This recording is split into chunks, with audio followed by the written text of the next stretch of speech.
সরকারি চাকরি যেন সোনার হরিণ, আর তা যদি হয় প্রথম শ্রেণীর ক্যাডার পদের, তাহলে তো কথাই নেই। বহু কাঙ্ক্ষিত সেই সোনার হরিণ ধরতে দেশের তরুণ প্রজন্মকে নামতে হয় Bangladesh civil service BCS cadre পদে নিয়োগের প্রতিযোগিতামূলক পরীক্ষায়, যার সব ধাপ শেষ করতে আগে সময় লাগত কম করে হলেও ৩ থেকে ৪ বছর। অথচ প্রিলিমিনারি লিখিত ভাইভা আর মৌখিক পরীক্ষার মতো সব ধাপ পেরিয়ে মাত্র ৩.৫ মাসে বিশেষ বিসিএস এর চূড়ান্ত সুপারিশ।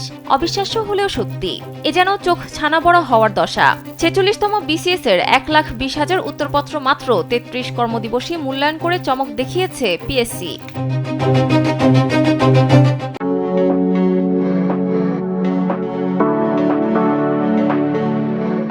এক বছরে এক বিসিএস স্লোগানটি এখন আর নিছক প্রতিশ্রুতি নয়, বরং দৃশ্যমান বাস্তবতা।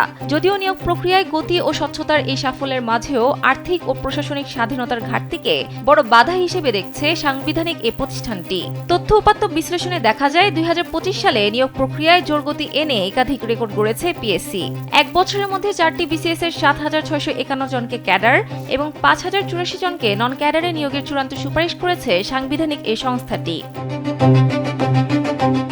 কমিশনের তথ্য অনুযায়ী ২০২৫ সালে ৪৪তম, ৪৫তম, ৪৮তম ও ৪৯তম এই ৪টি বিসিএস এর প্রিলিমিনারি লিখিত ও মৌখিক পরীক্ষা শেষ করে চূড়ান্ত সুপারিশের মাধ্যমে নজির স্থাপন হয়েছে। অন্যদিকে ৪৬তম বিসিএস এর মৌখিক পরীক্ষা চলমান, ৪৭তম বিসিএস এর প্রিলিমিনারি ও লিখিত পরীক্ষা শেষে উত্তরপত্র মূল্যায়ন চলছে, আর ৫০তম বিসিএস এর বিজ্ঞপ্তি জারি করে প্রিলিমিনারি পরীক্ষা নেওয়ার প্রস্তুতি চলছে।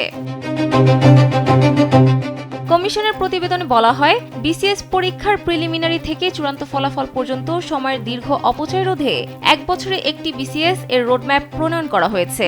ফলে এখন থেকে এক বছরের মধ্যেই প্রিলিমিনারি লিখিত ও মৌখিক পরীক্ষার কার্যক্রম শেষ করে চূড়ান্ত সুপারিশ করা সম্ভব হবে। কমিশন বলছে, গতানুগতিক ধারা বদলে এখন প্রশ্নপত্র তৈরির সঙ্গে যুক্ত মডারেটররা সশরীরে কমিশনে উপস্থিত হয়ে প্রশ্নপত্র তৈরি করছেন।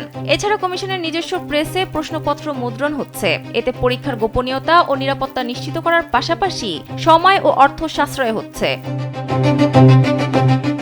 সামনের বিসিএসগুলোতে এই পদ্ধতি ব্যবহার করলে দ্রুততম সময়ে ফল প্রকাশ সম্ভব হবে এবং একই সঙ্গে এক বছরে একটি বিসিএস এর চূড়ান্ত সুপারিশের যে রোডম্যাপ হাতে নেওয়া হয়েছে তা সফল হবে।